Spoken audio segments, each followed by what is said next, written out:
जिस बंदे पे जुमा फर्ज होगा वो शहर में मुकीम हो, ऐसे शहर में वो मुकीम हो जहाँ पे तिजारत वगैरह होती हो, बड़ा कस्बा या शहर हो जहाँ पे खरीदो फरोख्त के लिए बाजार और दुकानें मौजूद हों, वो बंदा उस शहर में मुकीम हो।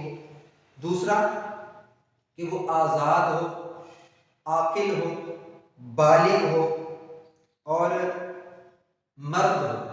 औरतों पे जुमा फर्ज नहीं है।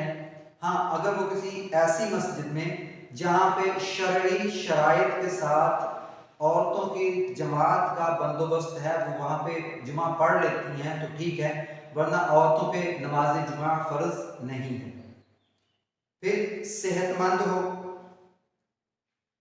देखने वाला हो, यानी नाबीना अफराद जो चल के मस्जिद तक, जामी मस्जिद तक नहीं जा सकते, उन पे जुमा फर्ज नहीं है। और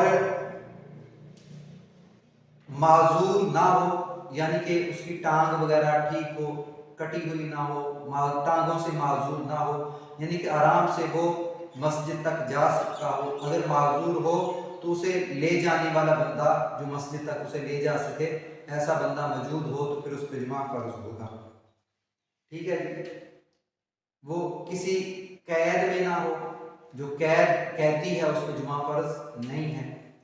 इसके अलावा जालिम का कोई खौफ ना हो, यानी कि अगर किसी जालिम के खौफ में मुब्तला है कि बाहर निकलेगा तो कोई पकड़ लेगा, तो उस पर भी जुमा फर्ज नहीं है।